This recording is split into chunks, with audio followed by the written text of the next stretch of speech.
Hello everyone, the Big Easy Chef here. This time we're going to be making some white dinner rolls. These rolls are easy to make and they turn out nice and light and fluffy. They are the rolls you want to make for that special dinner. Or as far as that goes, for any dinner, these rolls taste great with some butter on them, fresh out of the oven. I will also show you how to make these rolls into brown and serve rolls. So let's not waste any more time. Why don't you and I run into that kitchen and see what's a-shaking and get to baking. In a bowl, add 1 cup of warm water, about 110 degrees. Be careful not to get the water too warm. You can use a thermometer to check the temperature of your water. To your warm water, add 1/3 cup of granulated sugar. Now throw in 1 rounded tablespoon of dry active yeast.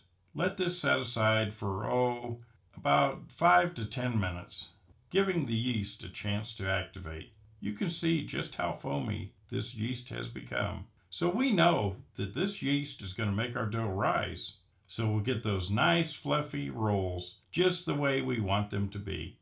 In your mixing bowl, add 6 cups of bread flour. And then add in 2 extra large eggs, 1/4 cup of melted unsalted butter, 1 tablespoon of kosher salt, your water, sugar, yeast mixture. With the dough hook on your mixer, turn your mixer on slow.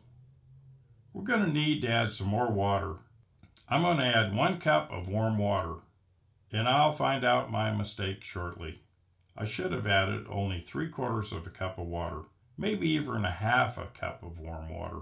Okay, so now this dough has too much water at this point. I'm going to add more bread flour. I'll start with 1/4 cup, and this turned out to be the perfect amount. So we want to knead this dough for at least 5 minutes or even a little longer. You can see how this dough has formed into a large ball. It's not sticking to the sides of the mixer. This dough looks perfect. It's relaxed and not too sticky. It has just the right balance of flour and water.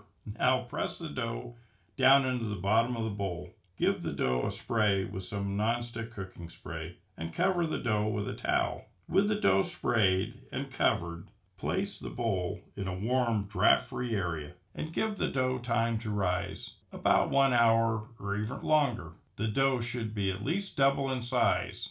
Now this dough looks perfect. A good way to tell if the dough is done rising, poke it with your finger.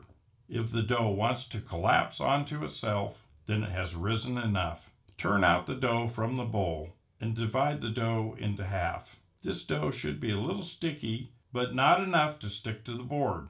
If you find your dough is too sticky, then add a little bit of bread flour on the board. Okay, with 1/2 of the dough, you're going to divide the dough into 12 equal pieces. A scale comes in handy for this task. I'm making these rolls 2½ ounces. Later I'll find out this was too big. I should have made them 2 to 2¼ ounces, but it'll all work out just fine. Take each roll and form them into a ball, and then roll them between your hands to shape the dough into the rolls. Now, with your rolls made, take a baking pan. I like using these steam table pans. They're about 10 inches wide, 12 inches long, and 3 inches high.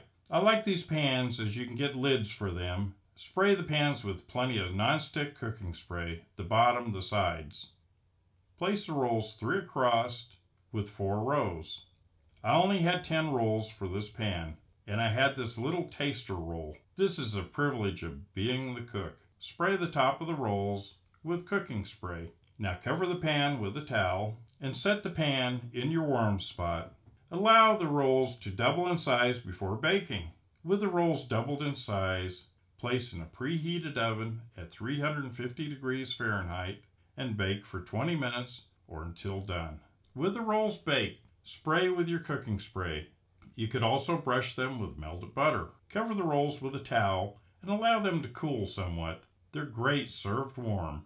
This is hard to wait, I know, as you want to dig in now.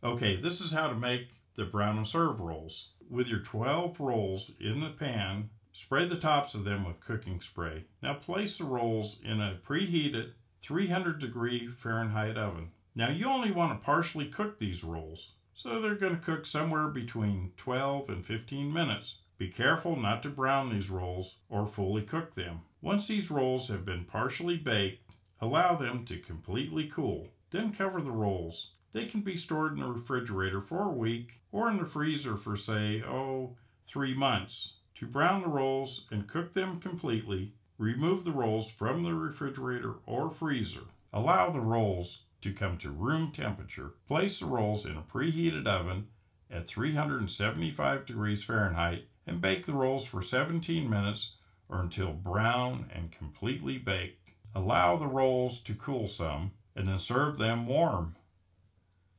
Okay, now you have it. You can make these perfect dinner rolls, and they're easy to make. They taste better than any rolls you can buy. So you can call Sarah and tell her you won't be seeing her at the store anymore. These dinner rolls are perfect with some butter, along with a holiday meal, or any meal. They turn any normal meal into that special meal. Oh, where's that little taster roll? Oh, there it is, nice and warm. It just needs a little butter. You know what time it is. It's time to dig in. You can find the free printable recipes and instructions at my website, thebigeasychef.com. So check it out. Remember what they say, you are what you eat, so eat healthy. Until next time, I am the Big Easy Chef.